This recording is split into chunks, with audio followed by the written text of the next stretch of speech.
ہاتھ بے زور ہے الہاتھ سے خوگر ہے، امتی باعث سے رسوائی پیغمبر ہے۔ سویڈن میں جو قرآن کو نظر آتش کیا گیا، اس معاملے پر بولنے کے لیے میرے پاس الفاظ بھی نہیں ہے۔ سمجھ میں نہیں آ رہا کہ کن الفاظ میں اس کی مذمت کی جائے، کیونکہ دل پارا پارا ہو گیا ہے۔ ہم مسلمان جو ایک لفظ کی، قرآن کے ایک ایک لفظ کا احترام کرتے ہیں، اس کی توہین برداشت نہیں کر سکتے، اور پورے قرآن کے نسخے کو نظر آتش کیا گیا۔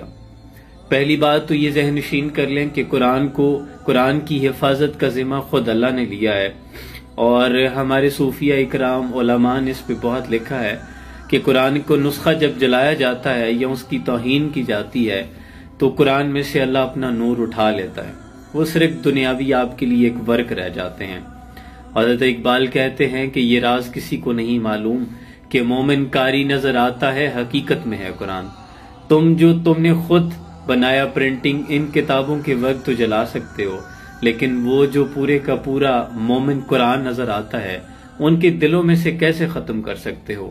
کفار جب قرآن کو ان کے دلائل ہوتے ہیں اس سے رد نہیں کر پاتے، تو پھر وہ قرآن کو نظر آتش کر کے اپنا بغض نکالتے ہیں اور کچھ کر نہیں سکتے۔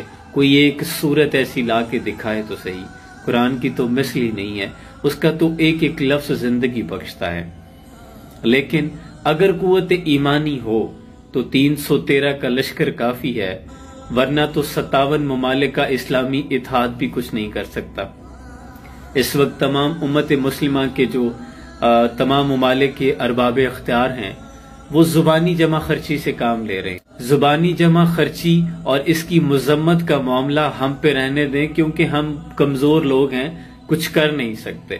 لیکن جو اعلیٰ عہدوں پر بیٹھے ہیں، برسر اقتدار ہیں، ان کے لیے سوالیہ نشان ہے کہ آپ کے پاس طاقت تھی، آپ کو تو پوچھا جائے گا آپ نے کیوں کچھ نہ کیا۔ مجھے ایک بڑی سادہ سی مثال یاد آتی ہے کہ کسی گاؤں میں مسجد کے اندر کوئی چودھری صاحب، نمبردار صاحب جھاڑو لگا رہے تھے، تو امام مسجد آگے بڑھے اور انہوں نے جا کے کہا کہ جناب آپ یہ جھاڑو چھوڑ دیں، یہ ثواب کسی غریب کے لیے رہنے دیں، آپ کو اللہ نے صاحب ثروت کیا ہے، بڑی دولت سے نوازا ہے، آپ مسجد کی توسیع کا کام کیجئے، اس کے جو دوسرے اخراجات اور مالی معاونت کیجئے، کوئی بڑا کام کیجئے۔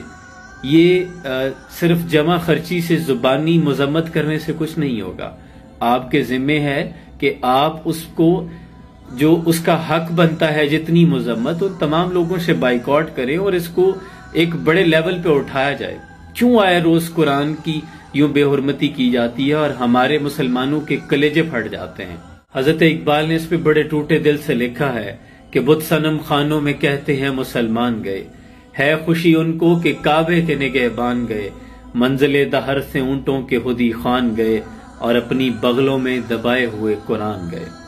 تم ہی کہہ دو اکھاڑا در خیبر کس نے، شہر جو کیسر کا تھا اس کو کیا سر کس نے، بنی نو انسان کو غلامی سے چھڑایا کس نے، میرے کعبے کو جبینوں سے بسایا کس نے، میرے قرآن کو سینوں سے لگایا کس نے، تھے تو آبا وہ تمہارے ہی مگر تم کیا ہو، ہاتھ پر ہاتھ دھرے منتظر فردا ہو، ہاتھ بے زور ہے الہاتھ سے خوگر ہے، امتی باعث سے رسوائی پیغمبر ہے۔